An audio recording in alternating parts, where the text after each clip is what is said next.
Hey guys, what's up? Shadowlance back for another commentary. Today I wanted to address something that UCD actually inspired me to do a while back. He made a video on this about a week or two ago. He wanted to talk about what he would do if Combat Arms actually died, when it does, if it does, all that good stuff, and what he would move to and what would happen to YouTube. So I wanted to do something similar because I've got a fair number of followers. There's several hundred of you that watch my videos daily, if not every 30 minutes whenever I upload something. So I think I owe that to you to tell you guys what would happen to my channel if that were to happen.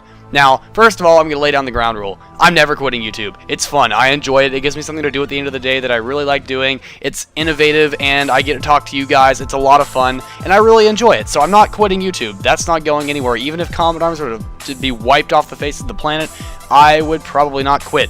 First off, if it was just Combat Arms North America that shut down, I'd just move over to EU, or actually I'd probably move over to Russia and then EU, because Russia's not that bad yet. So that would probably happen then. But if Combat Arms were to be completely wiped off the face of the planet, I would move to another game. And I'd probably play more than one game, but I would probably specialize in one game, which is what I do now. I specialize in Combat Arms, but I post gameplays from Minecraft and a few other games every now and then. So that's that. So here's the list of games that I would be really interested in moving to. Now, before I actually get into the list, I will not move to a paid game so that most of you will be able to try out the game that I play and, you know, stick with it if you're interested, or just watch the YouTube channel. But I want to play a game that you guys can be, you know, with me on, whether you want to pay money for it or not. Most of these games that I'm going to list do allow you to pay for microtransactions in games similar to Combat Arms, but not all of them, and most of them are not pay to win. So, without any further ado, let's dive in.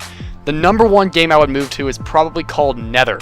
That's a game that I really have been looking into a lot recently. I love DayZ, it's a lot of fun, but I have this part of me that really loves Left 4 Dead, and DayZ sort of takes out the Left 4 Dead feel of always having zombies around you, and that it's less focused on survival, although the key element is still survival, so you have to keep that in mind. Nether is very open world, it's very cool. It's a lot like Left 4 Dead and DayZ had a baby and Nether came out. It's a website right now. It's still kind of in beta and it's still kind of getting going, but I think it's a great game and I would definitely move to that first thing if there was something else that was, you know, not coming first. Next up, Minecraft. Now this is technically a paid game, but it's so easy to get a cracked version, I don't really consider it paid like the rest of them. This is the only truly paid game that I have on this list, so I wouldn't really worry too much about that, but Minecraft is pretty self-explanatory, sandbox game. Most of you know it, so I don't want to dwell on this for too long. Next up is Warface. Now this is a game that a friend of mine actually got me interested in. A lot of people have been getting into this game recently. I've looked at the graphics, it's beautiful. It reminds me a little bit like Halo and Crysis 3 had a kid, so I think Warface is a game I would be interested in moving to, but I'd have to look into it some more first, but it's a definite possibility. Next up is Soldier Front 2. Now the reason I put this below Warface is that it's been slowly kind of creeping towards a pay-to-win game, which is not really my thing, but it's still a really fun game. It's like Call of Duty, Battlefield, and Combat Arms got together, had a clusterfuck, and then this came out. Soldier Front 2 is a lot of fun. I love it. While it's creeping towards pay-to-win, it's definitely not there yet, and it can still easily compete with non-money paying users, so that's good.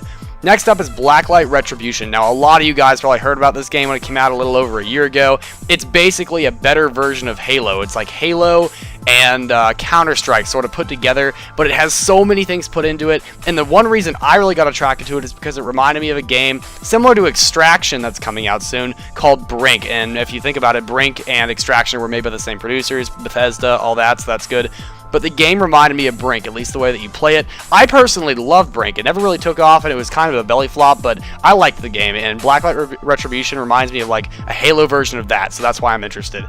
Next up is a game that most of you probably don't know about, and sadly, while it is free to play, it is kind of, you know, it's a 4-player at a time game. It's a co-op game called Warframe. This is not Warface, this is Warframe. It's only 4 people in a match or on a team together, and it's very, very melee combat based, although there is long range guns and stuff as usual, but it focuses so much more on melee, and it's a lot of fun. It's a hard game. The backstory is really good too, so if you understand the backstory, you'll understand the game more. It's a lot of fun. I suggest you go check it out because there aren't really too many ways to explain it, but it's definitely a good game to try out. Now lastly is a game that actually has not been released yet. I am a backer for this game, and I'm really looking forward to it coming out. I'm hoping it gets a full release sometime soon. It's based off of a game called Receiver. This game is called Relog. It's a very, very intellectually based first-person shooter. Now, that is a really hard thing to get your mind around the first time you try it. The best way I can describe it is think of a combination between Receiver, which I highly suggest you go try out. It's free. You should just go get a copy of it. And Slender. It's kind of like the two had a baby and Relock came out. It's a very, very dynamic game.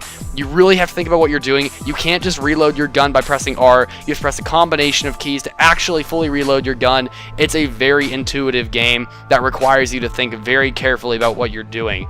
It's intuitive in the sense that you need to think of it like you're holding a real gun rather than just some pixel on a screen. Anyway, so I love the game and I really hope it comes out, but I honestly can't talk about it a lot right now because it's not even out yet. But I am a backer for the game. I hope a lot of you guys might be interested in going to back it as well. But that's all I'm going to say for right now, guys. Thank you for watching this video, and I hope you guys leave me some stuff in comments below. If you have other games you'd like me to check out, I would be thrilled to look at anything you guys have to suggest, and I will see you guys in the next video. So until then, Shadowlance out.